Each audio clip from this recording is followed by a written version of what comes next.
नमस्कार। आज की चर्चा अत्यंत विशेष है क्योंकि ये हम सभी के बहुत निकट है। इन समस्याओं को हम सभी ने अनुभव किया होगा। भय एक ऐसा तत्व है जो सारे जीवन साधक के साथ, किसी भी साधारण जीव के साथ चलता रहता है। और इसमें अज्ञात का भय। अज्ञात क्यों? जो ज्ञात नहीं है, जिसको पता नहीं चलता है, जो डार्क है। और ऐसे में हम किस प्रकार से उस भय को, जब तक उससे बाहर नहीं निकलेंगे, उस ऊर्जा को ट्रांसफॉर्म नहीं करेंगे, हम तब तक आगे की गति नहीं कर पाएंगे।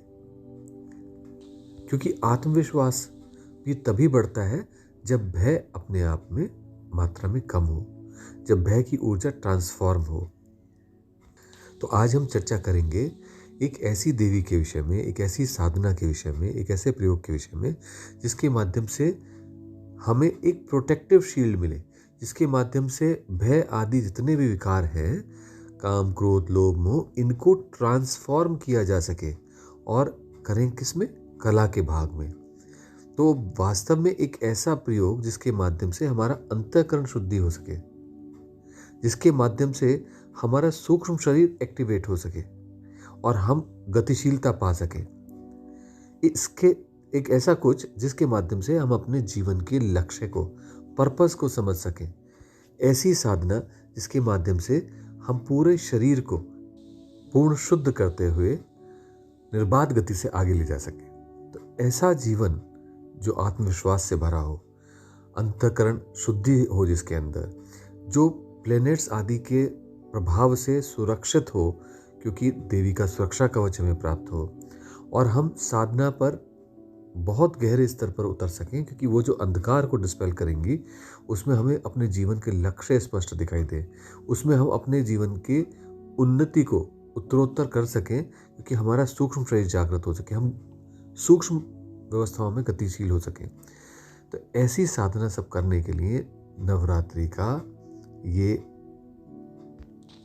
सप्तमी, 7वां दिन देवी कालरात्रि से संबंधित है।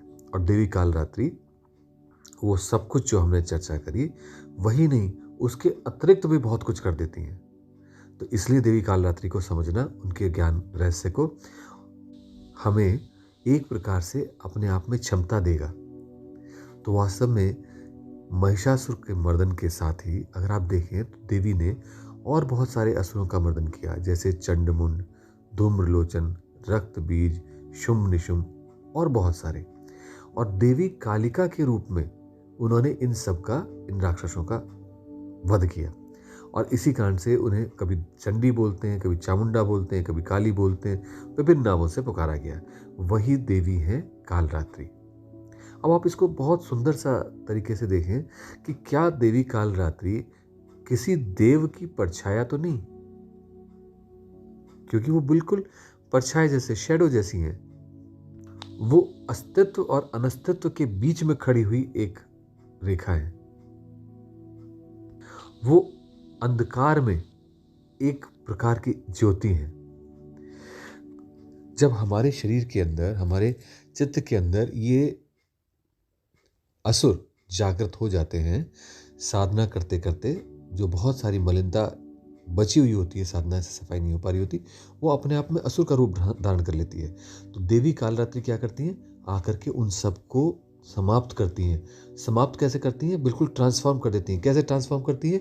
बिल्कुल इसी प्रकार से जैसे शौच को धरती माँ कॉम्पोस्ट करके खाद में बदल देती है, और वो ट्रांसफॉर्म होकर के वही ऊर्जा वापस हमारे शरीर को प्राप्त होने लगती है, जो हमारी ऊर्जाएं वेस्ट जा रही थी।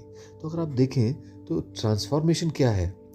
अगर कहीं पर घृणा है, ईर्ष्या है, तो क्या ये ऊर्जाएं प्रेम में परिवर्तित नहीं हो सकती? इसी प्रकार जहां भय है, तो क्या ये एक निर्भय की ऊर्जा में परिवर्तित नहीं हो सकता? कहीं फ्रस्ट्रेशन है, तो क्या ये साहस में बदल नहीं सकता? तो वास्तव में अगर आप देखें तो देवी कालरात्रि पहली वो व्यवस्था देती हैं जिसमें काम क्षेत्र में बहुत सारी जो नेगेटिविटीज हैं, वो कला क्षेत्र की वर्च्यूज बन जाती हैं, कलाएं बन जाती हैं।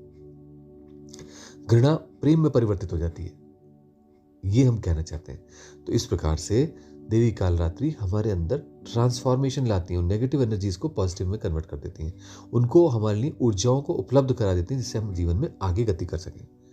दूसरी चीज, जो अंधकार है, जहां कुछ भी नहीं दिखाई दे रहा है, उसी रूप को दिखाने के लिए, उसी को व्यवस्था को समझाने के लिए कि उसके बीच में जो ज्योति जल रही है वो देवी कालरात्रि की साधना से हमें स्पष्ट होने लगती है और धीरे धीरे वो ज्योति उस पूरे डार्कनेस को डिस्पेल करती है, हटा देती है।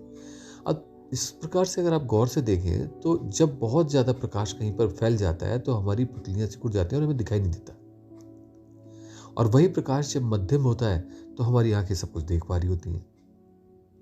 तो वास्तव में देवी कालरात्रि वो अथाह ज्ञान, वो अनंत प्रकाश को लिए हुए हैं जिसके कारण वो हमारे को स्पष्ट भी नहीं दिखाई दे पाती, मात्र एक अंधकार और उसमें प्रकाश। तो इस प्रकार जब उनकी हम साधना करते हैं तो हमारे अंदर का भी अंधकार मिटने लग जाता है, और जैसे अंधकार मिटता है, जैसे दुर्गुण ट्रांसफॉर्म होते हैं, वैसे हमें अपने विचारों में स्पष्टता समझ आती है, जीवन का लक्ष्य की प्राप्ति होती है, लक्ष्य स्पष्ट हो जाता है कि हमारा क्या लक्ष्य है। सारी नेगेटिव एनर्जीज से हमारे को एक प्रोटेक्टिव शील्ड हमारे चारों तरफ बना देती है जिससे रक्षा होती है। और ये रक्षा कवच इसलिए भी आवश्यक है कि हम नवग्रहों के मैलेफिक इफेक्ट से बच सकें, और भी नेगेटिव एनर्जीज के अलावा इविल फोर्सेस से बच सकें, दुष्ट शक्तियों से बच सकें।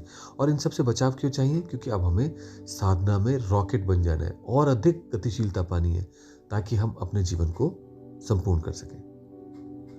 आप जान करके हैरान हो जाएंगे कि अभी भी देवी सोहम के माध्यम से, यानी श्वास प्रश्वास के माध्यम से हमारे शरीर के अंदर नित्य निरंतर नेगेटिव ऊर्जाओं को ट्रांसफॉर्म कर रही हैं। हम एक सांस लेते हैं, वो हमारे शरीर को पॉजिटिव ऊर्जा देती है, और वहाँ जो नेगेटिव एनर्जी जनरेट होती है हम उसे बाहर निकाल देता है।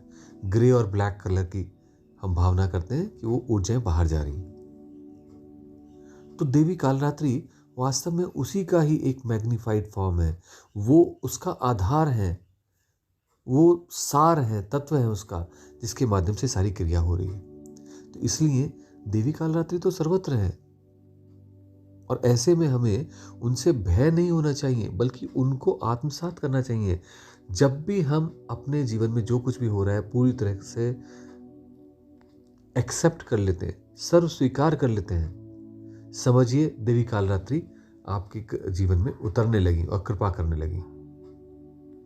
ऐसी कृपा जो आपकी समझ में आ रही है, जो आप जान रहे हैं, अन्यथा वो तो कृपा कर ही रही है।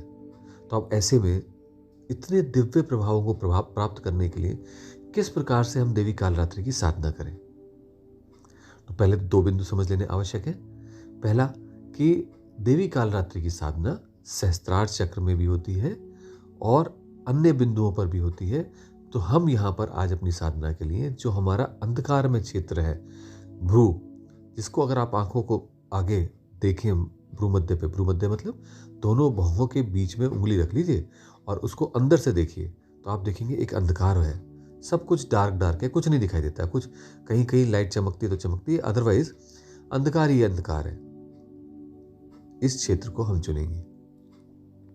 तो अब इस प्रयोग को करने के लिए आप अपना आसन बिछा लें, दक्षिण पश्चिम साउथ वेस्ट की तरफ मुख करके बैठें,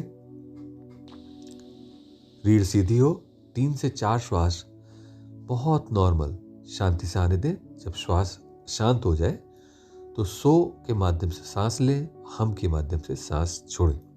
इस भावना के साथ, सोम भावना के साथ कम से कम 10 सांसों को करें। और जब 10 श्वासें हो जाती हैं तो भ्रू मध्य पे ध्यान रखते हुए सो से भ्रू मध्य तक सांस लें और हम से भ्रू मध्य से जो भी नेगेटिविटी है उसको निकाल दें। इस प्रकार लगभग 5 से 10 मिनट अवश्य करें, क्योंकि ऐसा करने पर इस भ्रू की पूरी क्लींजिंग हो जाती है और वहाँ जो भी नेगेटिविटी है वो हट करके, ट्रांसफॉर्म हो करके आपको पॉजिटिविटी की प्राप्ति होती है। ये ऊर्जा जो जनरेट हुई है, अब आपको यहाँ पर देवी कालरात्रि को देखना चाहिए। वो प्रसन्न है, करुणामयी है, कृपालु है, उन्हें देखिए, वो स्वतः ही इस ऊर्जा को इसके नियत स्थान पर और नियत विधान से इसे ऊर्जा को हमारे शरीर को लगा देंगे। ध्यान रहे, जब आप देवी को देख रहे हैं तो मात्र उनसे जुड़ें। सारे क्रियाकलापों को, प्रयोगों को करने की कोई आवश्यकता नहीं है। मात्र उन्हें देखें, उनसे जुड़ें और पूरी तरह शांत हो जाए। जो सक्रियता थी, जो आपने करना था वो कर लिया। अब आपको मात्र निष्क्रिय होकर के उन्हें देखना मत भर है। वो है तो सब कुछ है, वो अपने आप संभाल लेंगे और वो कर लेंगे। तो इस प्रयोग को करें, जीवन के आनंद को प्राप्ति की ओर अपने कदम बढ़ाते चले। आज के लिए इतना ही। नमस्कार।